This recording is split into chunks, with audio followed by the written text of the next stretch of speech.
Good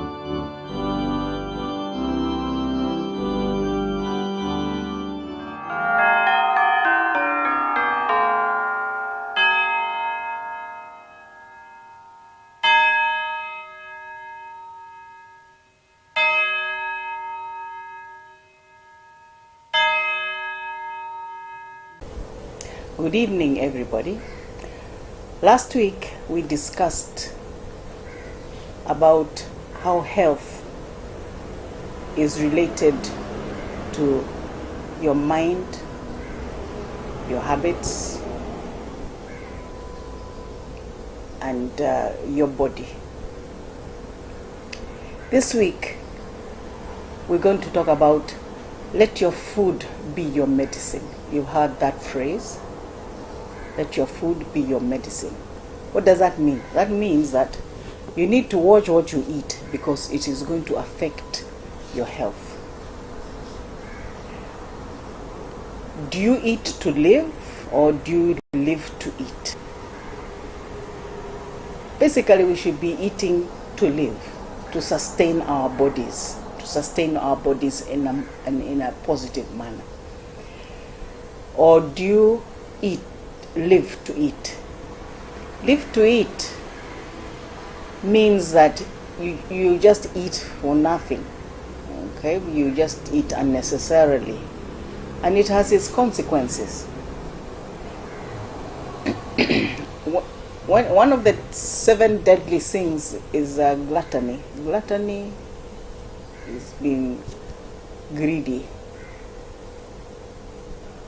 When you are greedy, it has consequences. When you overeat food, or when you overdrink, for example, alcohol, all of it will have consequences to your mind, to your spirit, and to your body. We have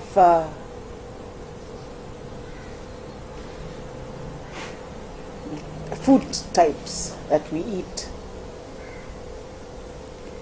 Carbohydrates, proteins, and vegetables. Carbohydrates are all the staple foods, the main chakula like ugali, potatoes, chapatis. Those are carbohydrates. They give you energy. These are energy foods. You need them to have enough energy. But if you overeat them, you'll end up storing that energy. And the way the body stores energy is in the form of fat. So if you overeat them, you're likely to have a lot of fat cells building up, and therefore you will look fat. Proteins are the foods that are the building blocks of your body.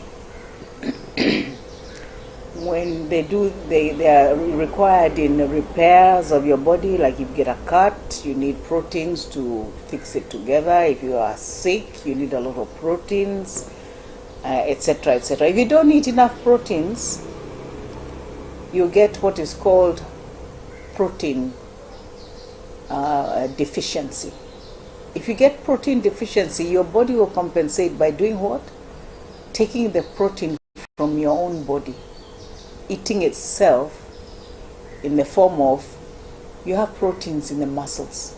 So your muscles will shrink. And you know, if your muscles shrink, those are the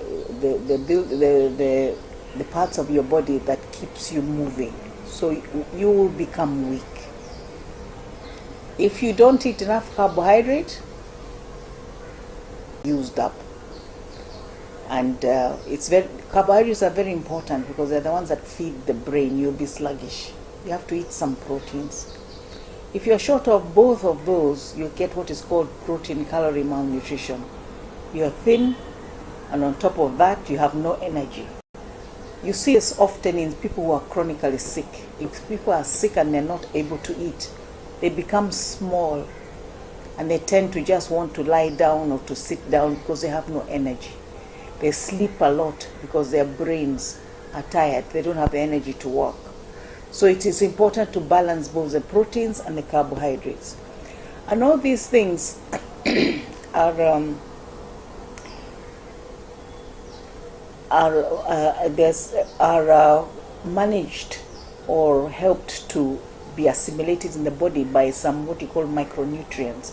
Micronutrients come from the vegetables and the fruits, commonly known as vitamins. Okay, there are vitamins, there are some minerals, etc., etc. You see them on all these supplements that we talk about. So it is important to eat vegetables. Vegetables also have in them some fibers. These are generally foods or things that are not digestible for your body, so they pass through, and they are the ones that form the bulk of the stool. So if you don't eat fiber, you're likely to have small, infrequent stools. You need fibers to help to pass stool. So vegetables are very important for providing micronutrients and to helping you to pass the stools. Now, poor eating, it can result in obesity. Now, poor eating can begin in childhood. For example, if you're overfed, especially using carbohydrates, so that the baby cannot utilize all the carbohydrates they get, they build extra fat cells to help store these carbohydrates. So actually your destiny for being fat can actually be determined before your first year of life by being overfed. And there are some foodstuffs which you're discouraged to use by government. Some of these tin things you mix with milk and give to sugary things that you give small children.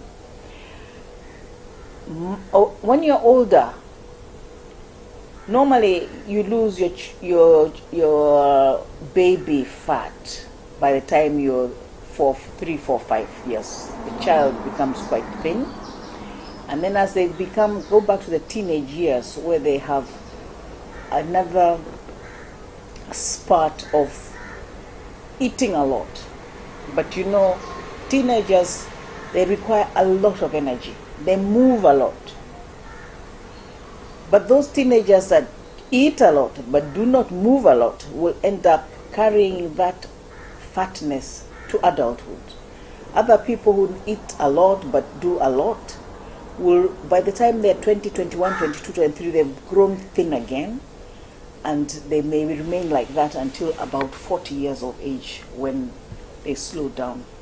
But if you've eaten a lot and done nothing, you find yourself as a 20-year-old who's already obese, and that becomes a very difficult situation and the beginning of a lot of illnesses like hypertension and diabetes.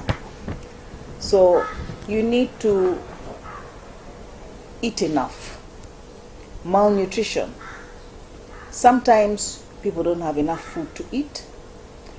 So in their childhood, if they don't have enough food to eat, then they're going to be malnourished. And when they're malnourished, they're likely to not grow very well. They may be short, stunted, etc., including their brain. So it's good to eat enough.